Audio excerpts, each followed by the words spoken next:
kulan wacan oo wanaagsan daawadayaal halkan waa Warsida TV ku soo dhawaada qodobada wararka aan idin hayno kuwada ugu doorka roona waxaa kamid ah dalalka G7 oo war ka soo saaray xiisada siyaasadeed ee wali ka taagan Soomaaliya dawladda Kenya oo ku dhawaaqday inay dib u bilaabayso darbiga ay ka dhisayso xuduudka ay la wadaagto Soomaaliya ra'iisul wasaare Roble iyo xubnaha mucaaradka oo maanta hirgelinaya heshiiska nabadeed ee Muqdisho madaxweynayaashii hore ee Soomaaliya oo war ka soo saaray isbedelada xasilooni raadinta ka bilaabatay Muqdisho aad maqasheen daawadayaal waa qodobadii ugu doorka roona warka iyaga ahaatana ku soo dhawaada iyagoo intii hore ka faahfaahsan fadlan haddii aad nagu cusub tahay subscribe dhe channelka sidoo kale like saar la wadaag asxaabtaada oo share dheh fiidiyowga mahadsanid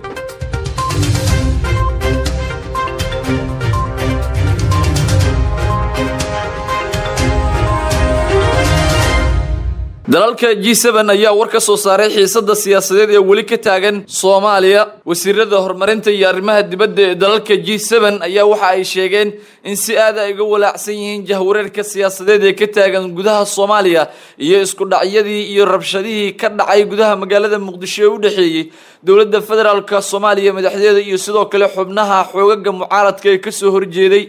iyadoona sidoo kale ku tilmaantay arintaas inay ahaayeen musiibooyin ku habsaday Soomaaliya isla markaana dhanka bini'aadanimada ah dawladaha ku midoobay G7 ayaa waxa ay sheegeen in sidoo kale ay ka xun yihiin go'aankii lagu kordhiyay muddo kordhinta madaxweyne Maxamed Cabdullaahi Farmaajo taas oo xildhibaanada baarlamaanka Jamhuuriyadda Federaalka Soomaaliya ay goor dambe ka laabteen waxaana ay sheegtay inay u arkaan in aysan xal u ahayn geedi socodka doorashooyinka Soomaaliya isla markaana kalsoonida nabadda mustaqbalka dadka Soomaaliyeed iyo horumarka hay'adaha dawladda waxaana dalalka ku midoobay G7 ay sheegeen in si aad ay u soo dhaweynayaan ansixinta baarlamaanka ee koodii bishii May ee ahayd in dib loo bilaabo wada hadallada u dhaxeeya dawladda federaalka iyo maamul goboleedyada kuwaas oo ujeedkoodu yahay in lagu dhameystiro hanaanka doorashada ee ku saleysan heshiiskii 17 September ayaa lagu yiri bayaan ka soo baxay shirka wadamada G7 oo arbacadii toddobaadkan ay ku yeesheen magaalada London ee cariga Ingiriiska waxa ay hoosta ka xariiqeen inay taageeri doonaan geedi socodka isbarbar socda iyo midka loo dhan yahay ama dadaalada cusub oo horseedaya kordhinta muddaxileedkii hore waxaana ay ku booriyeen dhammaanba madaxda dawladda in ay ka shaqeeyaan dalka ay doorasho uga dhici lahayd isla markaana ay isku dayaan inay xakameeyaan oo ay ka fogaadaan ficil kasta oo hal dhinaca taas oo la tilmaamay inay sababi karto in xiisada siyaasadeed ee ka jirta Soomaaliya in ay sii xumaato waxaana ay sheegeen in ay muhiim tahay in dhammaan dhinacyada ay ilaaliyaan amniga iyo xasiloonida Soomaaliya sida lagu sheegay war-saxaafadeedka ka soo baxay shirkii ay yeesheen dalalka G7 sidoo kale bayaanka ka soo baxay dalalka G7 ayaa waxa baaq loogu diray madaxda dawladda federaalka Soomaaliya in ay si degdeg ah ugu laabtaan wada hadallada lagu xalinayo arrimaha doorashooyinka isla markaana ay galaan dood wax ku ool ah oo xal loogu raadinayo arrimaha khilaafka ah ee cakiran ee ka taagan arrimaha doorashooyinka guud ee dalka ka dhacaya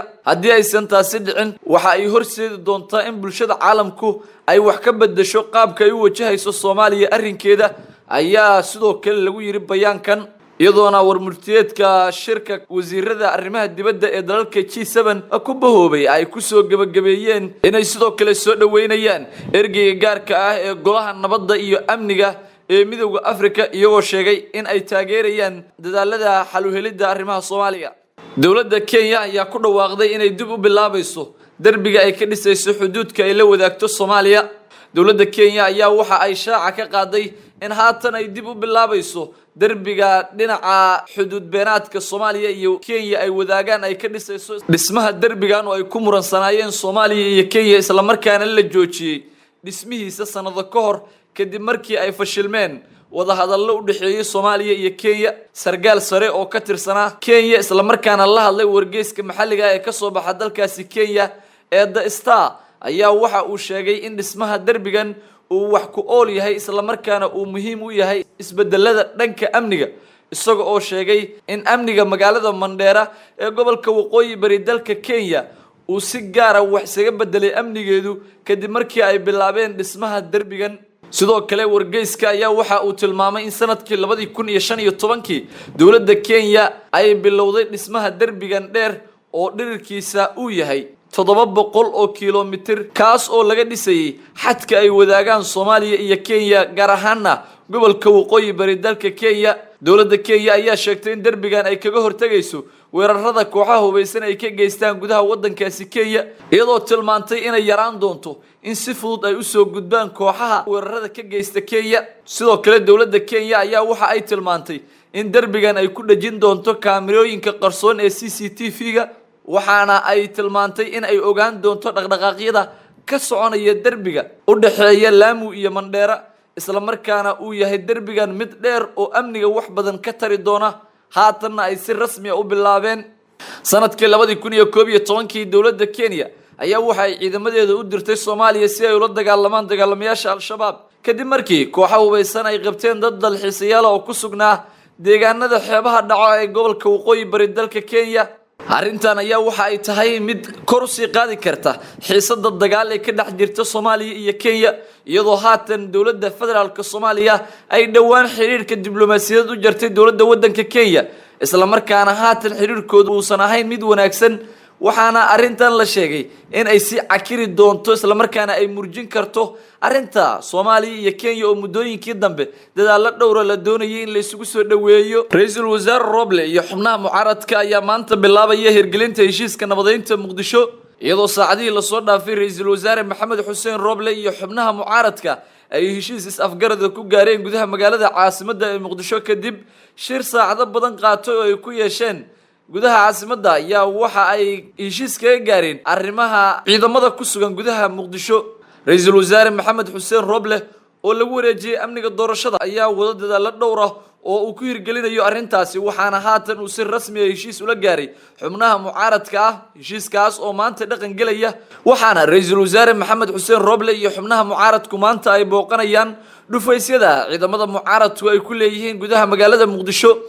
waxaana la doonayaa in ciidamadan maanta laga saaro gudaha magaalada Muqdisho, iyadoona ciidamo rasmi ah lagu wareejin doono kuwaas oo ka tirsan dowladda federaalka Soomaaliya. waxaana arrintan ay qayb ka tahay si loo soo afjaro xiisadii murugsaneyd ee muddooyinkii la soo dhaafay ka jirtay gudaha magaalada caasimadda ee Muqdisho. madaxweynayaashii hore ee dalka ayaa soo dhaweeyay isbedelada xasilooni raadinta ee gudaha magaalada Muqdisho. madaxweynihii hore ee dalka Xasan Sheekh Maxamuud ayaa waxa uu si aad u soo dhaweeyay heshiis ay gaareen xubnaha mucaaradka iyo xukuumadda uu hogaamiyay Ra'iisul Wasaare Roble. madaxweynihii hore ee dalka Sheekh Shariif Sheekh Axmed ayaa waxa uu sheegay in si aad ah ay ula dhacsan yihiin heshiiska laga gaaray rabshadihii ka dhacay gudaha magaalada Muqdisho ee ka dhashay muddo kordhintii loo sameeyay hay'adaha kala duwan ee dowladda. waxaana uu sheegay inay cod dheer ugu biirinayaan in ciidamada qalabka sida ee Soomaaliya aan marnaba la siyaasadeynin. waxa kale oo uu sheegay inuu bogaadinayo dadaalada uu Ra'iisul Wasaare Maxamed Xuseen Roble wado, isagoo sheegay inuu rajaynayo in heshiis laga gaaro doorashooyinka kuwaas oo lagu saleynayo heshiiskii 17 Sebtembar. waxaan ku celinayaa in mar kale gacmaha la isqabsado sidii looga gudbi lahaa marxaladaha adag ee kala guurka, iyadoo wax kasta lagu xalinayo in dib u heshiisiin iyo isqancin iyo tanaasul la sameeyo. waxaan uga mahadcelinayaa gudiyadii ka soo qayb galay heshiiska, maamulada xubnaha ka dowladda dhexe ee federaalka iyo sidoo kale saaxiibada beesha caalamka oo waqti dheer ku bixiyay in laga laabto muddo kordhintii isla markaana la aado heshiiskii 17 Sebtembar, ayuu yiri Sheekh Shariif Sheekh Axmed oo ah madaxweynihii hore ee dalka. sidoo kale madaxweynihii hore ee dalka Sheekh Shariif Sheekh Axmed ayaa waxa uu ka hadlay arrimo dhowr oo ku saabsan heshiisyada ay gaareen xubnaha mucaaradka iyo madaxda dowladda federaalka Soomaaliya, waxaana uu sheegay in heshiiskan uu yahay mid taariikhda galaya isla markaana lagu ammaanayo xubnaha kala duwan ee heshiiskan soo hooyay iyo dadaaladii faraha badnaa ee lagu bixiyay. Sheekh Shariif Sheekh Axmed oo ah madaxweynihii hore ee dalka ayaa isagu qayb ka ahaa xubnaha mucaaradka, waxaana uu yahay gudoomiyaha midowga musharaxiinta. isagu waxa uu doonayaa in la hirgeliyo arrimaha doorashooyinka la filayo inay dalka ka dhacaan, waxaana uu tilmaamay in dadaalada socda ay yihiin kuwo wax ku ool ah oo lagu gaari karo in doorasho ay dalka ka dhacdo.